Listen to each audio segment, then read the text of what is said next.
Hello and welcome to Irish Football Fan TV. This is the final word. Republic of Ireland 0, Greece 2. I'm joined again by Tom Healy. Tom, you were at the match when you got the lineup around, I don't know what time it was at, maybe 6:45. I was on the dart when I got it anyway.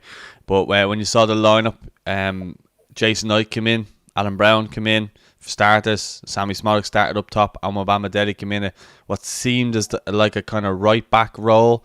It was different at times. It looked like a back three at certain times. It looked like a back five at different times. But your initial thoughts when you saw that? Yeah, I was definitely interested. Like same as yourself, I was trying to kind of figure out whether he was sticking with the back five or then going with the back four that we had kind of talked about in the preview. I was kind of interested in seeing if Omobamidele could play right back and then maybe have Brady as more of a flat back four left back. I was kind of hoping for that, but yeah, looking at it at the start, it seemed like it was kind of similar to the England game where it was a back five, Brady left wing back, Ogbeni starting right wing back, but then kind of he was really our only outball going forward as well, so it kind of ended up being a right winger also. Uh, Interested as the game went on, sort of box in the midfield with kind of Brown and Malumbi holding with Knight and Smallbone just in front of them.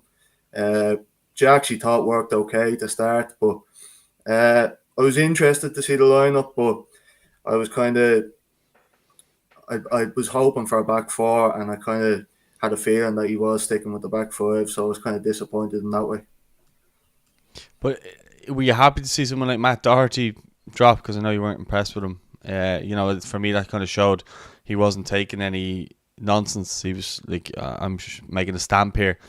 Omobamidele didn't even come on against England, so the fact of the matter is that you brought him straight in from there was, I think it showed that he wanted to see what he was like, because maybe going forward he could see that as a real option.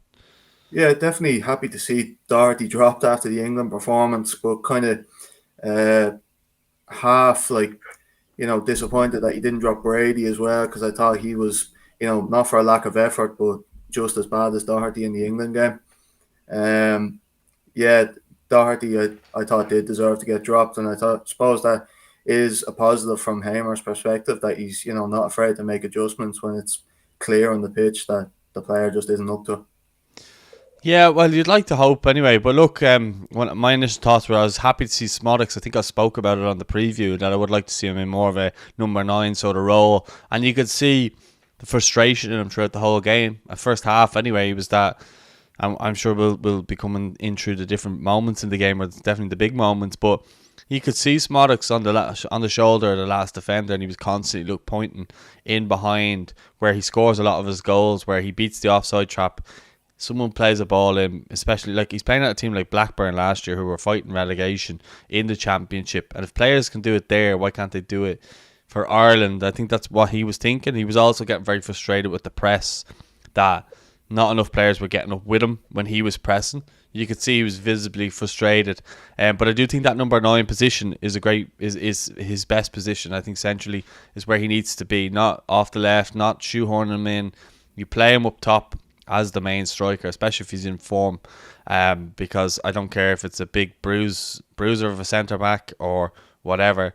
I think he's well able to handle it because of the pace that he has. Now, how long he'll have that pace for, I don't know. But what I can say about him is he looks to get in behind and he keeps defenders on their toes, because if he does get in behind, I think he feels as though he's going to score every time he gets in behind. And we don't have too many players. Probably Evan Ferguson was the last player who we've kind of who's had that bit of confidence, who you kind of feel like if he got through 1-on-1 he would usually score 9 times out of 10. Other than that, we don't really. I mean, if people go back to Troy Parrott's goal against Hungary, nobody was really expecting Troy to score that. I think they were expecting maybe to square it and we take the lead. And even though there's nothing against Troy or anything like that, it's just we don't have that much I suppose, faith in our strikers for scoring goals, because we don't score too many. Look, it's been 2 games, no goals, and they scored 2 against us, and we know how important goals are in games. But my point that I'm rambling on here about a bit is the fact that he was calling for the balls to be played in behind him, and it seemed as though our midfield were afraid to, I suppose, give the possession back to the Greeks or lose the ball in certain areas, rather than just playing safe. And I think that's the problem we have. It's a big problem we have, is that our players are afraid to take risks, and with no risk, you get no reward. Yeah, I'd agree with that. First half, look, I wasn't blown away by it, but I thought it was definitely a step up from the England game. I thought, yeah, definitely Szmodics was isolated by himself in that press, but I actually thought the press was working pretty well in the first half. Like, I thought Greece were struggling to kind of break us down or even play out themselves. I thought it was pretty evident early on that, it wasn't as good of a Greece team as we played last year under Poya. Like, it felt like they were just way more fluid under him, and they seemed like they were struggling first half, definitely. And so, I think that makes, we'll come to it, but it makes what happened in the second half even more disappointing. But do you think that was because, as well, we didn't know what they were setting up like at all? Like, you think back to the Greek game away, we were just so bad. Like, we were all over the place. We just couldn't deal with them whatsoever. It was a bit better in the home game, but even still, we ended up losing. I think that's why. But like, the danger signs were there with Kouliarakos. He had a header that hit the top of the crossbar early on, and Stephen from Hellas Footy had warned him about him kind of being the goal threat, and he had an eye for goal, and you could see that. But not long after that, Malumbi fires an outrageously good ball out to Chiedozie Ogbene, and he takes it on his chest, cuts back inside, and smashes it with his left foot into the top corner, and it took the roof off the place, only for the flag to go up and for it to be ruled offside. Would have been one of the best strikes the Aviv had seen, although we say that every time a goal like that scored. I think the Obafemi one was going to be voted goal of the century because we hadn't seen one go in so long. But no, look, when you saw the goal, what were you thinking? Were you celebrating, or were you waiting for the flag, or what way were you thinking? No, I was definitely celebrating because, from where I was looking, I'm kind of low down the stadium, so I can't exactly see it from bird's eye view. But it didn't look off to me, and like you were saying, probably up there with the Obafemi goal is one of the better goals I've ever seen in the Aviva. But I was just devastated to see it chalked off because it was we had been playing well, I thought, but we hadn't really been able to create much. I know Brown had 2 chances, but I'd probably class them as kind of half chances, whereas that just basically came from nothing. Yeah, great ball from Malumbi, but he's so much to do after that, and it's unbelievable strike, and yeah, devastated to see it chalked off. Yeah, but I think that so what I think, regardless of whether people are offside anymore, I do, and I know there's that rule that you have to wait till the ball goes dead and stuff like that before the flag goes up. But I do think that our players should still carry on putting the ball in the net, just to get that feel of putting the ball in the net, and they become more used to it more often. Like, for example, if Sammy Szmodics got in and just decided, I'm offside, just put it in anyway. Just get that feel of hitting the back of the net at the Aviva against their goalkeeper. Psychologically, because after that, I felt as though the crowd really got up. It went really quiet, but they really got up after that goal went in. And then obviously it was ruled out. But the fact is, all right, that's what we want to see. Something like that. Get us entertained, get us off our seats, and show us magic moments like that. And it was a brilliant goal, absolutely sensational. It was unfortunate. It was offside. It was the right call. But at the same time, it was nice to see us show a bit of intent, getting the ball up quickly, turning them over, and getting a shot off. That's what we want to see as fans. There's probably 3 or 4 things you want to see as a fan: hard work, which is a given; passion, and then you want to see intent, and then you want to see some sort of execution. I think they're the kind of basics that fans want to see. And when I say passion, I include tackling in that. When you see someone smashing into a tackle, that's what Irish fans want to see. Someone smash a tackle, but also they want to see a sprinkle of quality and technical skill, which we've lacked for so long. And I think the ball by Malumbi is something that we would like to see more. And I think that's something Szmodics would like to see more, is that ball, bang, right, let's get it up quickly. Because that ball was fizzed. It wasn't like a floater. It was fizzed to Ogbene, and he's just unlucky that he's half a yard offside or whatever it was. It was very tight. It was unlucky, but it was a great move, and we would like to see more of that. And if we went and lost games by doing more of those types of passes and stuff like that, I don't think fans would be. But the problem is, it's the whole tippy tappy around the back four, around the defence, holding onto the ball, just for long periods. We want to get playing the ball quickly, because otherwise you're allowing their defence to just get back into shape, and they're able to sit in a low block and defend us, and that's where we really struggle. But anyway, I digress. That was probably the biggest chance of the half. I think Ogbene's then leading to half time. Did you feel like we should have changed anything at half time, or were you feel like, okay, we're doing okay? Because I certainly felt as though we were in a strong position. We finished the half stronger, I felt, definitely towards the last 20 minutes. I think we were the ones that looked the better side for the last 20 minutes of the half. Yeah, I thought first half a lot more structure, difficult to play against. Seemed like we had far more of the ball, obviously, than against England. I thought the one problem we had going forward, like, Ogbene is such a threat, so it's going to be like this whoever plays on the other side, but he was really our only ball, and so the team ended up being like real lopsided, because Brady kind of, he probably doesn't have the legs to get up and back every time, so he's kind of reserving himself for, the perfect opportunity to go forward instead of doing it every time, which Ogbene, I felt like that ball was just on every single time, and whoever got the ball in midfield or centre back was looking to kind of ping that ball out to the right wing, and it just meant that we were limited to only playing on the right side. And so, while I thought we grew into the first half and we kind of got a bit more attacking threat going forward at the end, yeah, I thought it was positive going into the first half. I didn't think we needed to make any kind of major changes, but I did think that was a problem a bit, that we were kind of limited to just one side of the pitch going forward.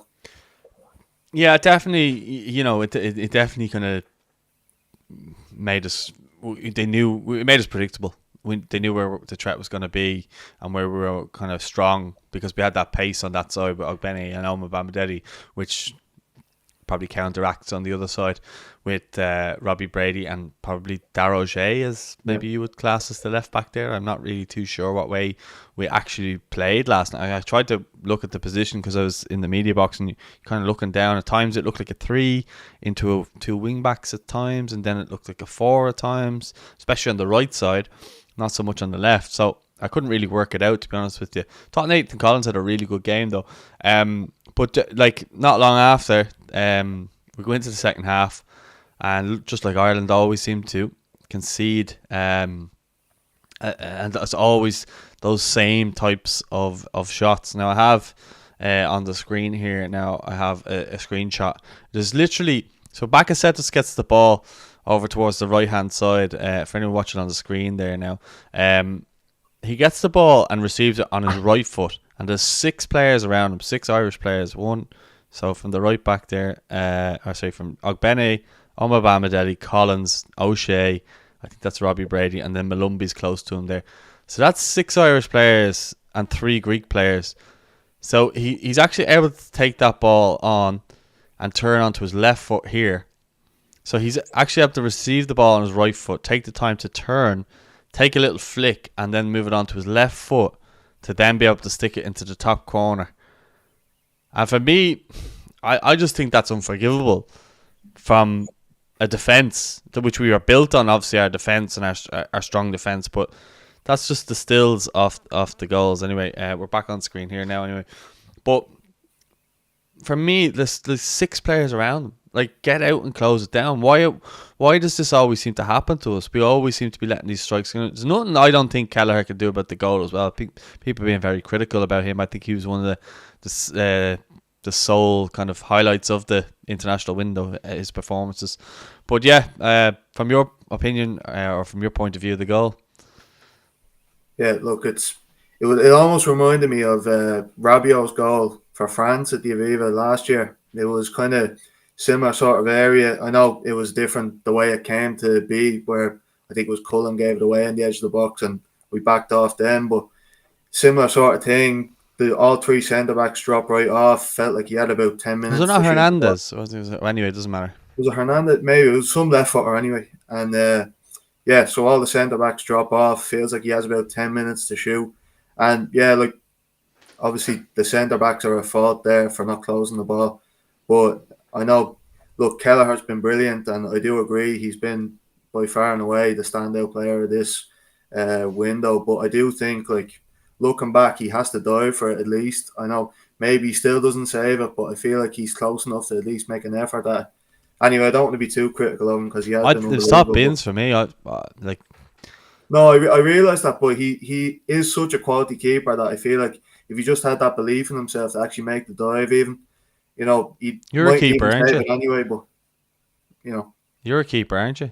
yeah. Oh, so you can give, I suppose, the Look, analysis from his point of view. So not me.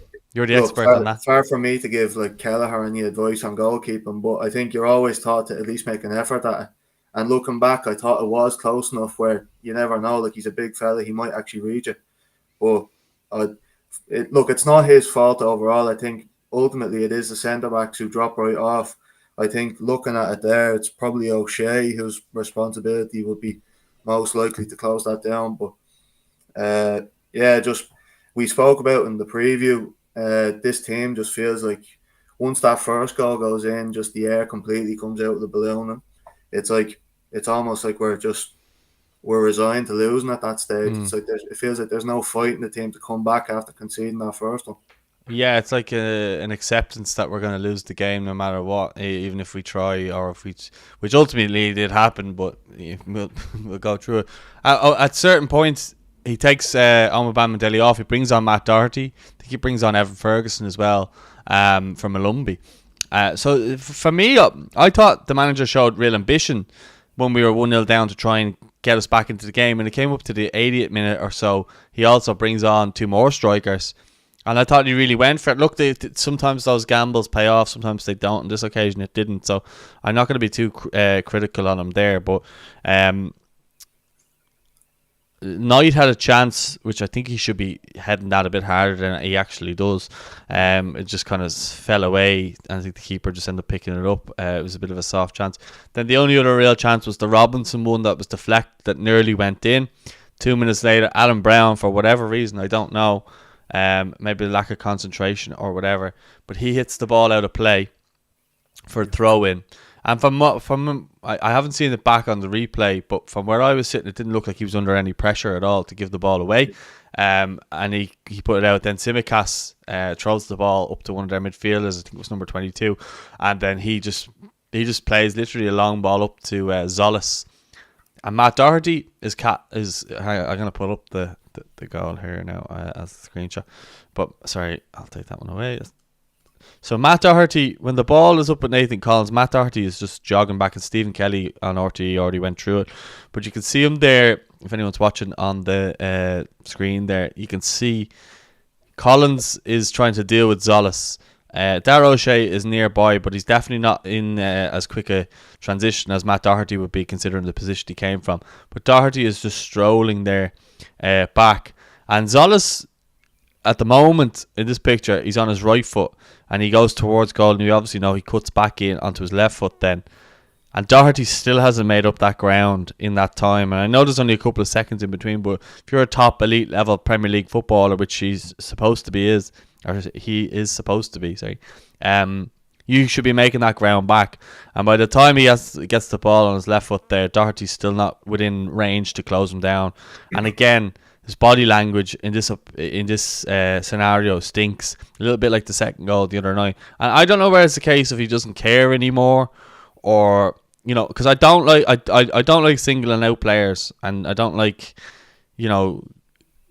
because I do know how much like fan channels and stuff like that can carry a lot of weight in terms of it seems like you're picking on one player. But in this scenario, I know Stephen Kelly was the one who brought it up, but you're looking at him just going like, if you're not there to play with pride, what are you there for? Because he is obviously a good player. He's been playing in the Premier League. He got a move to Atletico Madrid. He played for Spurs. We know he's done well with Wolves as well. That's obviously where he's kind of made a success. But like, watching the evidence of that makes you kind of wonder, so what's the point in having you in the squad anymore if that's going to be your attitude? Yeah, so in the stadium, I didn't actually notice this I when it didn't either, happened. by the way. So yeah, again. Yeah, but just looking back, it just makes you even more angry about the how it finished up, because that just takes away any chance of us even getting a point out of this. And yeah, so he first of all lets his man run, then doesn't sprint back. And looking back at it, he's actually probably, when the ball is hit for the goal, he's actually probably about 3 or 4 yards away. So if he had have actually made that sprint back, there's a good chance he might have actually made the tackle. But yeah, it's like, for the time that Doherty, I know he kind of only came into the international setup probably later in his career, but he was at such a high level at the start of that, playing for Wolves and playing really well in that team. I don't know if I've ever thought much of him in an Ireland shirt. He had And that one game against Denmark, I think under Mick McCarthy, where he scored the header. yeah, He was in real good form then, but Martin O'Neill really didn't seem to trust him or have a liking to him, and you can kind of see why on that evidence. Now, I think he has turned up for Ireland, as in he's turned up to play, and he's done a couple of jobs for Stephen Kenny in terms of left back, right back, in that regard. But yeah, he's at the moment, you're kind of looking at him going like, you need to prove yourself again. Otherwise, you're bombed out. Like, a lot of players have been bombed out of the squad. Like, you think of Shane Duffy, who probably has a lot more credit in the bank than Matt Doherty would. You know what I mean? In terms of, he's saved us numerous times. Jeff Hendrick, he's been bombed out completely. I know he's not playing at club level now. I don't even know if he has a club at the moment. But these types of players who were there for a while have kind of been moved on. And I think Matt Doherty could potentially be the one next. Depending on, like, I don't know what goes on inside the dressing room and what they talk about and stuff like that. But if I was watching that back and I saw that and I was a teammate, I'd be ripping his head off. You know what I mean? If it's my teammate, I'd be like, "What are you doing?" Like, Nathan Collins, in my opinion, should be, and he may well have in the dressing room. I don't know. Like, I can't be speaking on behalf of what goes on in the dressing room because I don't know. But if I was Nathan Collins in that position and that was my fullback, not helping get back, I'd be fuming. yeah, it was kind of difficult to figure out his role when he came on. He was obviously more of an attacking option than, was it Omobamidele he came on for? Yeah. Yeah.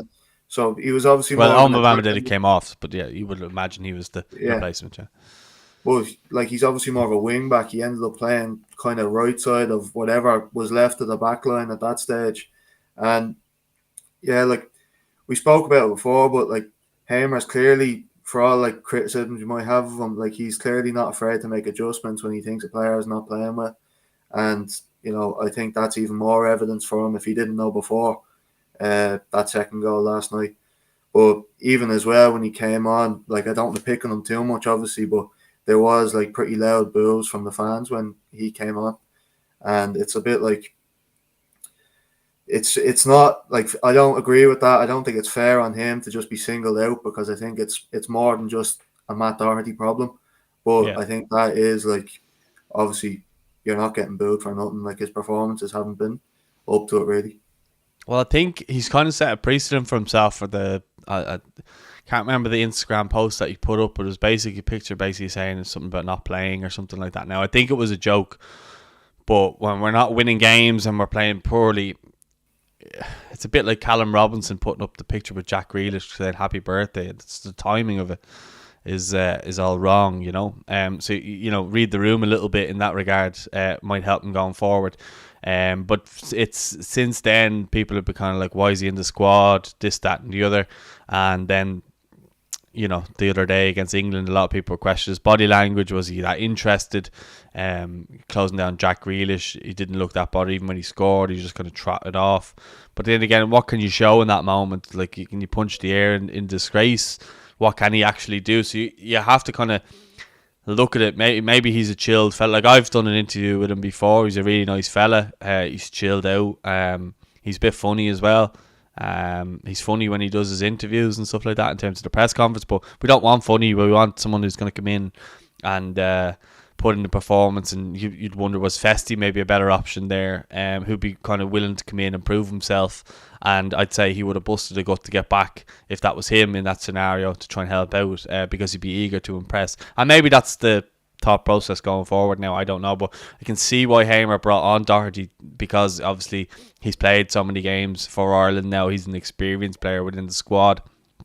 Although he came in late, but he would be one of the more experienced, probably the most experienced at the moment. I can't think of anyone else who'd be more experienced than him in that squad at the moment. Seamus would have been, and then after that, you're kind of scratching your head going, who, that's why a lot of people were a bit maybe unhappy about Shane Duffy not being involved, just even in the squad, just to kind of have around the squad, which I think makes sense. But then you're taking away like someone like a Jake O'Brien. But again, if you're not going to use him, then what's the point? So it's a very frustrating window. Let's just say it like that. Again, I'm not here to pick on any player. I want all our players to do well, and I don't want any of them getting a hard time. Also, if anybody's listening out there about this Man of the Match award that seems to be picked out of a hat, can we just end that? Because I think someone said it last night, like Will Smallman had to apologise for receiving it, I think, to the media after the game. So I think can we just put an end to that award, or actually just give it to the man of the match on the night? So if that's for the other team, it's probably specifically to Irish players, but it's just such a weird thing when we're losing 2-0 and someone gets a man of the match. It's just odd, and it always seems to be a player who actually hasn't had a really good game who gets picked. It's like it's picked out of a hat. But anyway, look, I digress. But yeah, well, look, we've conceded 4 goals. We've scored none. We've Finland up next, I think, away, and then we have Greece away, and then it's Finland and England to finish off. Then I think in November. So, how do you sum up the window? This international in the September's window. We spoke about it before. Like, it's the point of Hamer coming in was to get rid of this talk of moral victories, performances, and just get back to results no matter how they come. So like as well as us saying it, it's also his words. Like, he spoke about Ireland being too nice to play against, being too easy to play against, and it felt like in both games this window we were exactly that. Look, I think there's definitely criticism to Hamer. His squad selection seems like he wasn't exactly prepared to take on the job for these 2 games. And I do have a bit of sympathy there for him, because I think he was definitely stitched up a bit by not being given them 2 friendlies and, being thrown straight in 2 competitive games. Felt like it was definitely like kind of O'Shea at the wheel for these 2 games, because they're the exact teams pretty much that he would have probably picked in the last friendly window. So they're the criticisms I'd have of him. But I think that some of the talk online, it's kind of stupid in my opinion, of like, oh, don't you wish you had Kenny back now? It's kind of like, no, definitely not, because God knows we've lost to worse teams than Greece and England in the past.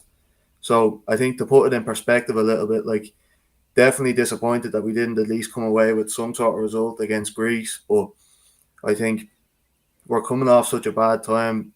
It's gonna take time to get back to where we want to be, and so I don't think we should make any, too big a judgments of him so far.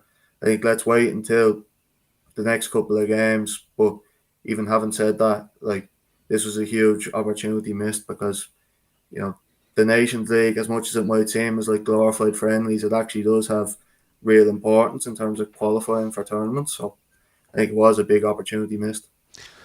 Yeah, well, he came out after the game and said about maybe the jersey is too heavy for some players. So he's definitely assessing this, and I like what he's kind of come out and he's been brutally honest, and I like that about him. And I think he may well benefit a bit more from being like that. Kenny was too nice, and I think Hamer has a bit more to him, or maybe he says it without realising. But I'm just going to go through some of the comments before we finish up, just towards the end there. People are saying, why aren't the 21s playing? I just think that most of the 21s that were called up, are in the squad. Someone was saying there, Martin O'Neill had problems. Shawnee cases, Martin O'Neill had problems with Doherty in terms of attitude. Yeah, I know. Yeah, we said that before. I expect that HH will form opinions of players based on evidence of his own eyes. Hard to see how Doherty stays at right back. That's from Paul Carney. And Scuzzy says, that was a question in my mind, Paul. Why wasn't Vesti used? Yeah, a couple of people saying this is the lowest they've ever felt as an Irish fan. I'm getting used to feeling this low, to be honest with you. It's not nice.